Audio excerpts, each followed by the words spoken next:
here. I am today involved in a national struggle against terrorism. I move from city to city, town to town, spreading the word that India today is under siege. A great enemy is once again trying to enslave us from outside. That force is being met by the security agencies, the army, the police is fighting against the external enemy of India, which is represented by the Kashmir terrorists, the Naxalite terrorists, then the northeastern terrorists who are again backed by the same force which is harboring the Kashmir terrorists. Islamic fundamentalism is indeed a great threat to India, and I am confident that there are forces which are combating them. Many lives have been lost, but the struggle that I am involved in is of a different kind. It is a political and cultural struggle against the forces which are weakening India from within. There was a famous historian, a Western historian, who wrote a book in the early part of the 20th century. The name of that book, I don't want to recall here, but one line I remember which has made a great impression on me and my generation. And that was that India is the single biggest contributor to global civilization. But India's own civilization is always under threat. For the last 1500 years, India has been invaded, ravaged, raped by external forces. But more dangerous than that has the force that has weakened India from within, the emasculation of a national spirit which has always been the hallmark of India. Today in 2006, that force is very much there, and that force is communism. Communism has to be fought at a political plane, at a cultural plane. You cannot fight them with Army, Navy, Air Force, because today they control the Army, Navy, Air Force. It is a dangerous enemy, and it is this enemy which is helping the external enemy. Mahatma Gandhi ji had himself said once that communism is a foreign philosophy which is born in the most violent societies of Europe, and that has been imported into India, and that force is emasculating our national temper. When we try to fight against the external enemy, it is these communists who hold us back. Arun Shourie ji has written a remarkable book on this. The name of the book was The Only Fatherland. The communists, it was written in 1988. At the time the Soviet Union was there, and the Indian communists used to consider the Soviet Union their fatherland. And in that book, he exposed how the communists helped the British during our freedom struggle. The communists wrote letters to the British begging the British that they helped me to fight the Indian nationalists. They worked as spies for the British. These records are very much present in the National Archives, and these are available. Anybody can read them. But unfortunately, the communists are so much in control of the historical circles of India that this fact is not communicated to future generations. That the biggest traitors of India has been the communists. Time and again, they have worked against us. They have weakened us. I want to tell the mother of this martyr from Marad that her son may have been killed by somebody directly, but the real killer has been the propaganda, the forces working against it. When a Hindu dies, the Hindu mother cries. When a Muslim dies, the Muslim mother cries equally hard. But somebody laughs. When a Hindu or a Muslim dies in communal clashes, somebody laughs. And who is that somebody? It is the communist. There is proof of that. In Arun Shoury's book, he has exposed the role played by the communists in creating the partition of India. The communists went from state to state inciting the Muslims. Mushirul Hasan, the famous historian, he is not of the Rashtriya Swayamsevak Sangha. He is not of the Vishwa Hindu Parishad. Mushirul Hasan has himself written in his book that the partition of India would not have been possible if the communists had not worked for the Muslim League. The Muslim League was not a strong force. It was the communists who gave them the intellectual support, the trade union support. When Muhammad Ali Jinnah on 16th August 1946 gave a call to Direct Action Day in Calcutta, the crowd in that meeting was 90% communist. The Port Workers Union, the Agricultural Workers Union, they gave the mass support to Jinnah. In Punjab, communists went from door to door inciting the Muslims that don't stay in India, you deserve your own nation. The Khalistan movement was also bred by the communists. It is written in Mridula Mukherjee's book. Who is Mridula Mukherjee? She is a historian. She is not of the Rashtriya Swayamsevak Sangha. She is a historian who writes for the leftists. But even she has written in her book, published in 2001, that Khalistan was a concept which was bred by the communists. Harkishan Singh Surjit, he was a young man in 1943. It was he who went from village to village in Punjab telling the Sikhs that don't stay with the Hindus, you are a separate nation and the name of your nation is Khalistan.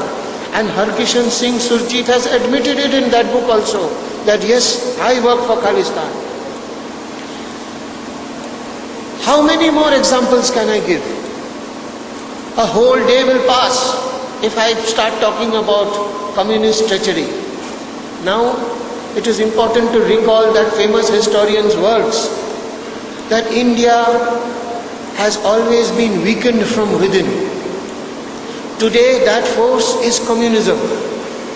They are helping the Islamic fundamentalists thrive. I don't blame my Muslim brothers. They are as much victims of them. The Muslims have been kept backward. They are being kept poor. They are being kept illiterate, so that they can be used by these communists in their agenda. I will give you a simple proof. The Rajendra Sachar Commission. The Rajendra Sachar Commission has just come out with its report. And which state has it written is the Muslim in the worst condition, economically and socially? It is West Bengal. The Muslims have been in power in Bengal the communists have been in power in Bengal for 30 years. the Muslim population in Bengal is 26% officially and 35% unofficially. I have myself contested an election in Bengal. I have seen that the number of Muslims in the voters list is more than the number of Muslims on the census. In the constituency where I fought, Damdam, I was surprised to see that the voters list had 78,000 Muslims. But the census population for Damdam says the population is no more than 30,000 Muslim population. How is this? Because the communists of West Bengal for the last 30 years, they have been bringing Muslims from Bangladesh. They bring Muslims from Bangladesh and they put them into the Bengal voters list for their own support. Since 1983, the Intelligence Bureau in Delhi has been warning the West Bengal government of Jyoti Basu, now Buddhadev Bhattacharya, please be careful. West Bengal is being used as a staging ground for carrying out terrorist strikes inside India. Many messages have come. Many messages have been sent out, but the West Bengal police does not do anything. They help the Islamic fundamentalists come from Pakistan. They set up base in Dhaka. From Dhaka they come to West Bengal freely without hindrance. You must have seen in the Bombay blasts where the intelligence agencies have said very clearly, where had these people come from? They did not come from Kashmir. They came to India via West Bengal. Today, Pakistan is using Bangladesh as their operations base. It is difficult, to work from Kashmir all the time. Kashmir is a very difficult place. The terrain is unreliable. It's in the winter, 5 months, you cannot cross over through the mountains. A better place, they now realize, is the Bengal-Bangladesh border, because there is no border. The communists are welcoming these people and giving them shelter, because they are helping the communists to stay in power. What can be a bigger national crime than that? The whole world is aware of this, that after the fall of the Taliban in 2001, the Al-Qaeda is now sending money to fund operations from Bangladesh. Al-Qaeda has already named India, Israel and United States as its principal enemies. This is available on any website. You do not have to believe this by listening to me. You go to any website of the Al-Qaeda or the Lashkar-e-Taiba, you will see very clearly it is written that India is as much as enemy to the Al-Qaeda and Islamic fundamentalism as America and Israel. This is where the work of the communists of India become important. They are helping these people to come. When the Bombay blast happened, the chairman of the West Bengal Left Front Committee, Biman Bose, he said in a statement that the BJP and the Shiv Sena have exploded those bombs. He said it clearly, in the press also it came. Why did he say that? Because he was afraid that the focus would shift to him. He tried to create a red herring, a false charge he made so that the attention is diverted. He said that in the Shiv Sena there is no factionalism between two brothers, and one of the brothers has blasted those bombs in the train. Such kind of lies can only come from a communist mind. Has the Shiv Sena ever killed innocent people or even carried out any murderous operation? Why did the communists say this? Because they were guilty.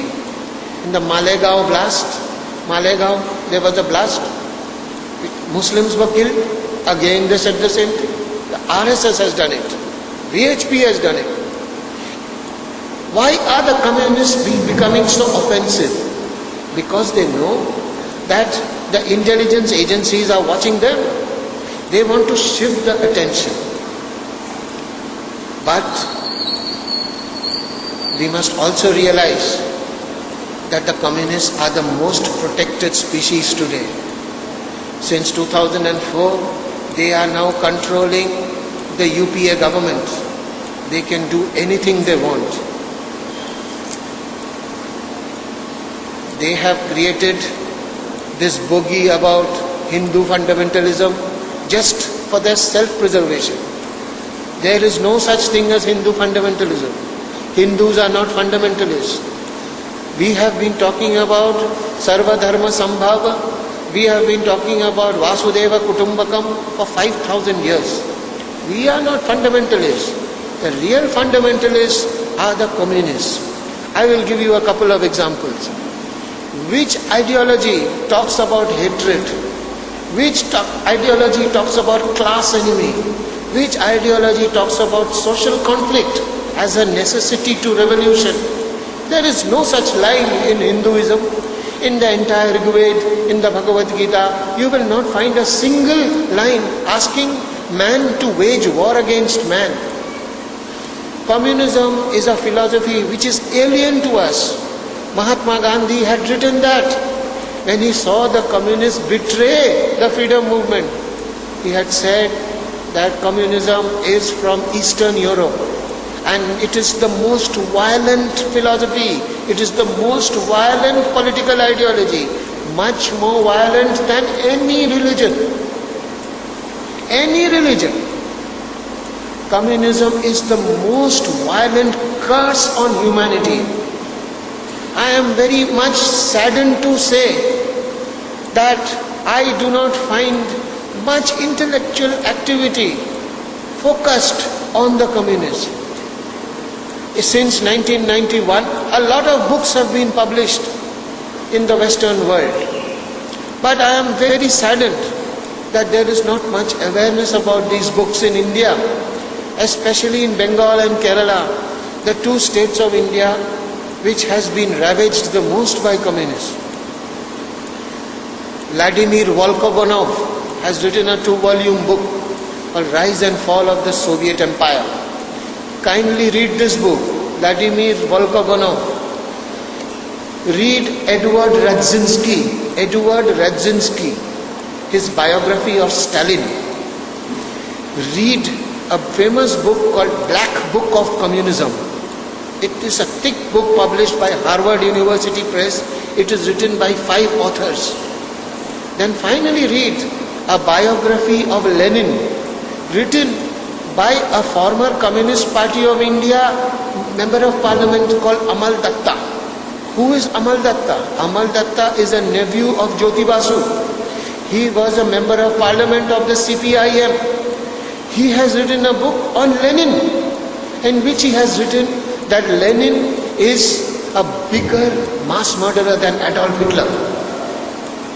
Can you believe it? A communist himself has written this. Communism has been responsible, my friends, for more deaths than any other war, disease or scourge on humanity. The Black Death of Europe, the Great Plague which we learn in history, killed how many people? 3 million people. How many people did Hitler kill? 6 million, 7 million? But how many people have died under communism in the 20th century? You will be surprised to know it is 100 million. 100 million people have been killed under various communist regimes in the 20th century. And this book has not been, these facts are not coming from a RSS book. These books are now written by former communists themselves. 100 million people have been killed. And that philosophy is still alive in India. Continued by the CPIM and the CPI. Guruji, you know the Bengali press is totally in the control of the communists. For 30 years, the communists have been in power. They control every paper either directly or indirectly. So I said, I am proud to be. And I say that the people of Bengal have forgotten Vivekananda. People of Bengal have forgotten Aurobindo. The people of Bengal are worshipping false gods, killers, murderers, rapists. Their pictures are now being revered in Bengal. Joseph Stalin's picture adorns the walls of the museums of Calcutta. Even the Russians have rejected Stalin. There was a city called Stalingrad. The Russians changed the name to Volgograd, the older name. The name of Leningrad has been brought back to St. Petersburg. But in Calcutta they have statues for Lenin. Millions of people were killed by Lenin. And the Bengali people have forgotten Vivekananda. They have forgotten Aurobindo. They have rejected Guruji. They are praising these villains. This is what communism does to a culture. Gopal Krishna Gokhale had once said that the Bengali people make India proud. Bengal was the birthplace of Indian modern nationalism. Raja Ram Mohan Roy, Bankim Chandra, whose Ananda Math is now being sung, whose Vande Mataram is now being sung, Rabindranath Tagore, Sarat Chandra Chattopadhyay.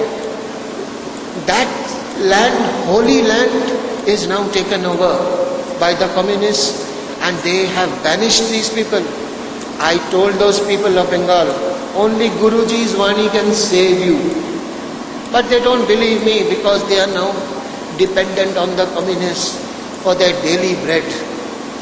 If the communists stop them from working, they will die. Thousands of people in Bengal have been forced to flee from their homes. I wrote a book about this, that this is a shame for India, that in the great Indian democracy, this is going on. 20,000 people have been killed by the communists in Bengal in 30 years. 20,000 people. This is not an RSS fact. This is a fact which is written by the West Bengal Pradesh Congress. And that Congress party is with the communists today, bhai bhai. But the Congress themselves admit, such is the sadness of Bengal. And today I hear that Mr. Achyutanandan is talking about bringing the Bengal model to Kerala. I want to warn you, please be vigilant. The greatest curse of India is now coming to you. If they try to do to Kerala what they have done in Bengal, then Kerala will be finished. Every institution will be taken over. Every hospital, every primary school, every health center will be run by the communists. There will be no more development. Every policeman will become a cadre of the Communist Party. Every government clerk to officer will be working for the Communist Party. Every newspaper will be controlled by them. Every TV channel will be controlled by them. Very soon what will happen is everybody will be willingly paying obeisance to them just to save time. Because sooner or later you will have to go to them. If you resist them, they will make you heel. They will start killing you. Do you know the horrors they have done in Bengal? I have written a book on it. It is unbelievable how 85 million people can be totally subjugated. In election after election they are winning. Bengal is now the poorest state of India. The poorest state of India with the lowest economic indicators, lowest level of literacy, lowest rate of electrification. 85% of the people of Bengal live without electricity. This is the fact which is written in Government of India figures. Sushil Kumar Shinde, the power minister, when he was power minister, he went to Calcutta and he said, Congress power minister, not BJP power minister. He said it, that in West Bengal, 85% of the people are so poor, they cannot keep electricity in their houses. So all the electricity generated in West Bengal is sent by transmission lines to other states. And the West Bengal government says that we are a power surplus state. Of course you are a power surplus state.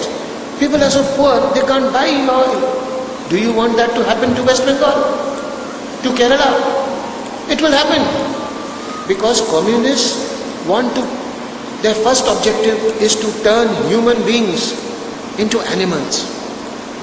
What they have done to the Muslims of India, they will do to the Hindus also. They have done it very successfully in Bengal. You may still think that they win elections. How do they win elections? Do the people of Bengal vote for them? Let me assure you that there are no elections in Bengal. I have myself fought an election in Bengal. I got 70,000 votes, but still I lost. Why? Because they will carry out such a kind of rigging that you will come to know only afterwards. In front of you, everything will be normal. But when the results come out, you will realize that these are impossible results. They can rig the machines. The electronic voting machines is now coming to their help. In 1989, when Rajiv Gandhi first introduced the electronic voting machine, the communists were the first to protest. They said, no, we don't want the electronic voting machine. This electronic voting machine can be preset to work in a certain way. But today, they are rising in the defense of this electronic voting machine. Why? Because they control the machine till the day of the election. Every polling officer in Bengal is either a school teacher or a government clerk. Now, there is the All Bengal Teachers Association. All Bengal Teachers Association, every teacher in Bengal is a member of the All Bengal Teachers Association, which is of the Communist Party. Now, the government clerks are all with the coordination committee of state government employees. They are all of the CPM. And before the election, they write in their newspaper that it is our duty to ensure that there will be a 7th left-front government or an 8th left-front government or a 9th left-front government. They will ensure. And the Chief Minister goes to their function and says that you helped us last time, you helped us for 30 years, please help us again. Openly. They don't care for democracy. Nobody goes to follow the news of Bengal, so they get away with it. And the machine, just before it enters the polling booth, they change the circuitry. It is very easy to do it. Engineers of IIT have showed how it takes less than 5 minutes to change through that input-output device inside each EVM. It can be set to work that it will work very well up to the 500th vote. After the 500th vote, every vote will go to a particular party. Or it can also be done that for the first 1 hour, whichever party will bring the maximum number of supporters to the polling booth, after the first 1 hour or the first 200 vote or whatever, it is all a matter of circuitry. After the first 1 hour, every second vote will go to the candidate of the CPM. That can be done. The biggest problem is that in the EVM machine, the voter does not get proof. There is no proof. In the olden days, you used to stamp on a symbol, right? Today, you press a button, but you don't know where your vote went. There is no proof that it went to balloting number 1 or balloting number 2. You pressed number 2 for the Congress candidate or CPM candidate, but there is no proof. That is what they are now doing. So when after the election we held a meeting and we said from now on Election Commission must ensure that there are printers with every machine. Very low cost, India is now an information technology giant. It is no problem. And our engineers can make. So CPM was the first one to protest. They said no. They gave a memorandum that this will be an insult to the state government. So, do you want the Bengal model to come to Kerala? That is up to you. A big mass movement should be built up. But this mass movement must be based on intellectual combat. And this is my appeal to my brothers in the Hindutva movement, that your Hindutva has no chance as long as the communists are there. So focus, make up your mind who is the enemy. The number one enemy of all Hindus, all Muslims. You ask the Muslims in Bengal, do they want the CPM? No. They don't vote for the CPM. I refuse to believe that any human being votes for the Muslims, for the CPM. I refuse to believe. Muslims have voted for me. Hundreds of Muslims have told me this. In Mamata Banerjee's rallies, at least 50% of the people are Muslim, because the Muslims are the poorest of the poor of Bengal. Muslims are not with CPM. The CPM steals their votes. Karchupi in Bengal it's called. In Kerala also, the Muslims are being fooled. And it is your duty to tell the Muslims that beware of these people. You know Murli Manohar Joshi, the great leader, I consider him my guru in many ways. Intellectually, he is the tallest politician in the country. He once said in parliament to the Congress leaders, कि ये विष कन्या है, विष कन्या, इनसे दूर रहिए, ये जिसको छुएगी उसका नाश हो जाएगा. The Congress will be finished. Time and again, the communists have proved that their only job in Indian politics is to weaken other parties. They are themselves not strengthening. They are still in 2.5 states. Bengal, Kerala and a little Tripura. But they will weaken the other parties. Today, Mulayam Singh Yadav realizes that. Mulayam Singh Yadav is now realizing that the CPIM and the CPI are dangerous friends. It is better to have a good enemy like the BJP than a dangerous friend. The Samajwadi Party is now weakening in Uttar Pradesh. Why? People are leaving them because of the communists. Communists have started terror in Uttar Pradesh. Communists, wherever they go, the first job is to start killing. What crimes they have not committed? Do you know? The biggest allegations of crimes of communism have been made by communists themselves. Not people like me and you. Mohit Sen. How many of you have heard of Mohit Sen? He was a great leader of the CPI. He wrote an autobiography which was published in 2003. In that book he has written what crimes we have not committed, and there cannot be no forgiveness. Similarly, the biggest crimes of the communists are now talked of by communists themselves. Kerala and Bengal are the only states in India where these communists have got an entry. It is very sad that our forefathers allowed this murderous ideology to enter our societies. Only Bengal, only Kerala, nowhere else. Tripura people are basically all Bengalis. Only 2 societies, the Tamilians, the Kannadigas, Telugus, Maharashtrian, reject. They don't want to have anything to do with these killers and rapists. Only Bengalis and Malayalam. There is something wrong with us. We have to recognize. They don't believe in God. Can you think of an Indian society without God, Muslim or Hindu? They don't believe in marriage. They believe in free sex.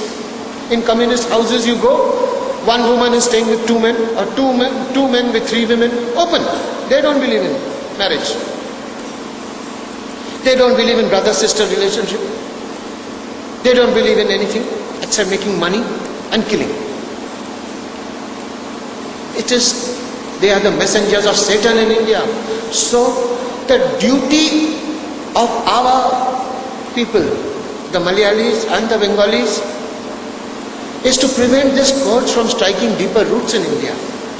Today the communist, in Delhi many people tell me, "Arey, ye communist aaya kahan se?" Today they are realizing, when they see the Communist Party ruling India through Sonia Gandhi, they realize what a mistake it is to have voted this Congress to power, because the Congress is nothing without the communists. So they ask, "Ye kahan se aaya? Where are these people from?" Then they hear that in 2 states they are there. Which 2 states? Bengal and Kerala. Bengal and Kerala, how did they come? So it is also our duty. There is another aspect of my talk. Why is it that the people of Kerala or the people of Bengal have failed? The biggest failure of the Bengalis and the Malayalis is that we have not been able to impress the national intellectual movement of the danger of these communists. In Kerala, the communists are today openly with the Muslim League. They are openly helping the terrorists. Everybody knows that. In Bengal, they are openly helping the terrorists. Everybody knows that.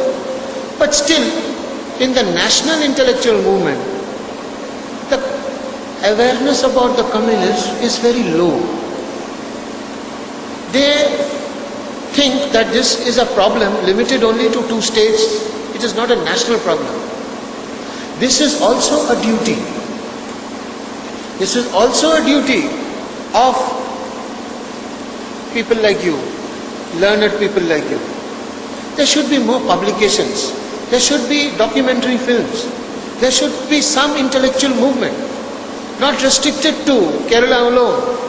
You must reach out to the whole country and tell them about the crimes being committed. When I was with the Hindustan Times in 1999, I flew down from Delhi to write about the Kannur killings. Before that, the news about the Kannur killings, about that master who was killed in front of his student, Jairam master. What is it? Huh? That master? School master? Jai Krishna. You see, it was big news in Kerala, but it was not news in the national level. So I came down and I wrote, everybody was shocked that such a thing could happen. But it was only one effort. It should be a sustained movement. You should do more. Your intellectual activity should not only be restricted to talking among yourselves. You should talk more to your brothers and sisters in other states and tell them that a far bigger threat to this country is something which we don't imagine. The people who are pretending to be pro-poor, pro-deprived, are actually the biggest terrorists themselves. To protect the farmers of Singhu. But where is the movement to talk about Marath? Where is the movement to talk about the sickle mullahs of Malappuram? The mullahs of Malappuram who are running a Pakistan-like situation over here. There is not much awareness about that in other states of India.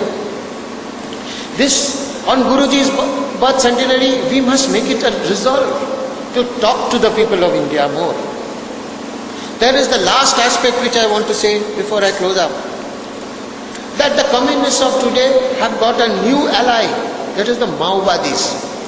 The Maowadis are now going to rule from Kathmandu. Can you imagine? 2 lakh people were killed by the Maowadis in Nepal. 2 lakh people. By somebody called Prachanda. Their leader's name is Prachanda. He was educated in Delhi. He is Sitaram Yechuji's friend. Brinda Karat's friend, Prakash Karat's friend, and they used the government of India's good offices to protect their comrade in Kathmandu. Now, the Maowadis have a dream of forming a red corridor.